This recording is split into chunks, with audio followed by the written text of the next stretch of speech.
Le lieu, juste ce que je peux vous dire, c'est que le lieu nous avait séduit l'année dernière et on s'est dit que par rapport à la thématique, la beauté du lieu allait également être tout à fait pertinente pour aujourd'hui. Donc bienvenue à tous et puis je vous souhaite une belle journée. Voilà. Bonjour à tous.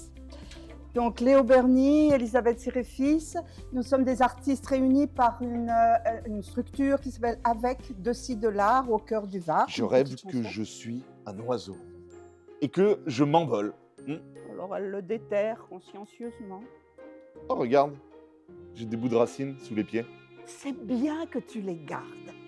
Quand tu en auras marre de tout, tu mettras tes pieds dans la terre et tu attendras que ça passe.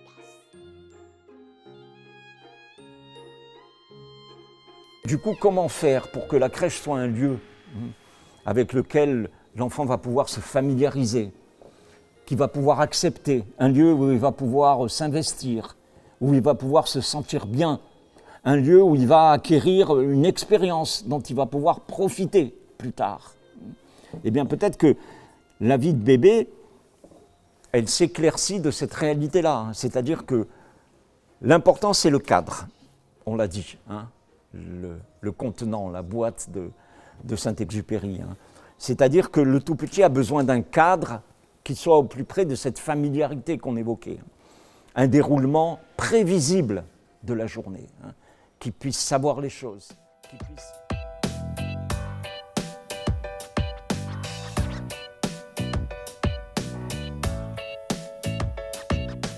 Je suis directeur d'une crèche associative qui accueille avec un agrément de 37 enfants au Castellet.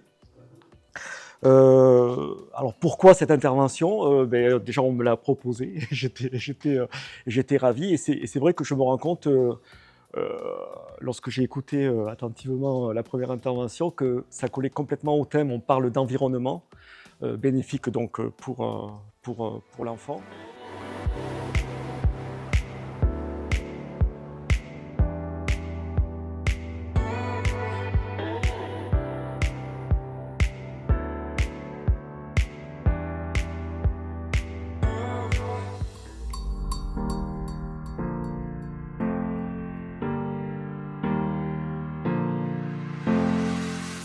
Pour moi, l'environnement, bien sûr, il y a le bâtimentaire, mais il y a aussi tout ce qui est bienveillance, bientraitance, la formation qui est indispensable. Aujourd'hui, on sait que c'est hyper difficile dans le secteur, comme on parlait aussi ce matin, du turnover.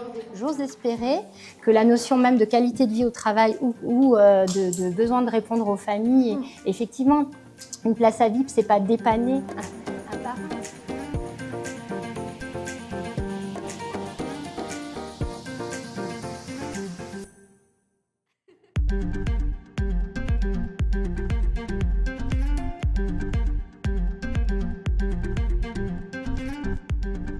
La CAF vraiment est proche de ses partenaires et a à cœur de soutenir les crèches associatives, également via l'offre IDA, donc informer, détecter, accompagner, mise en place depuis maintenant plusieurs années pour accompagner les crèches associatives dans leurs difficultés, qu'elles soient des difficultés financières en termes de gouvernance, de modèle économique. Et donc aujourd'hui, c'est très intéressant de rencontrer toutes les directrices de crèche, les coordinateurs pour être présents et aussi partager les offres de la CAF du Var. Participer à ce genre de journée et ce rassemblement ici dans ce lieu, c'est magique et c'est important. C'est une action de militant pour moi.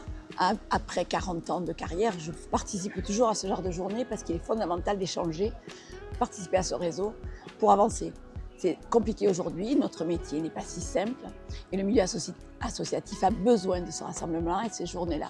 Les échanges que l'on a eus dans la journée, les conférences que l'on a entendues, viennent renforcer l'idée que l'on se fait du métier quand on arrive et qu'on a plaisir de retrouver 40 ans derrière. Donc aujourd'hui, je suis fière et heureuse d'avoir pu participer à ce genre d'action et cette journée en particulier.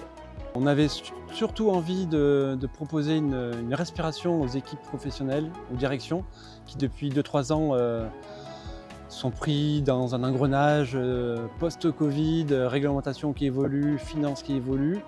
Ce besoin de prendre une pause et de réfléchir, de donner du sens à leur métier. C'est pour ça qu'on a pris ce format avec un intervenant un peu connu, des interventions autour de l'environnement, essayer d'avoir le point de vue de toutes les parties prenantes qui œuvrent pour la petite enfance.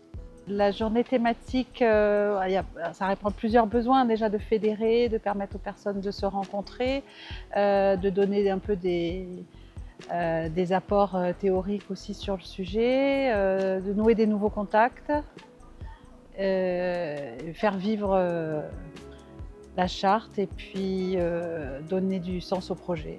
Voilà. C'était une journée extrêmement riche, riche de partage et riche voilà, de réseaux.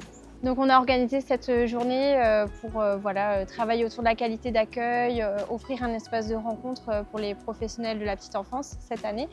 Donc voilà, on a envie que les gens se retrouvent, puissent réfléchir et en même temps partager un moment convivial pour parler de leur travail, mais aussi des conditions d'accueil aujourd'hui dans la petite enfance. Donc c'est avec plaisir qu'on a organisé cette journée et j'espère qu'on pourra en organiser d'autres.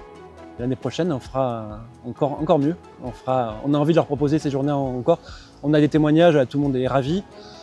Donc oui, l'année prochaine, on va dès demain se remettre au travail pour préparer la journée de l'année prochaine. Voilà.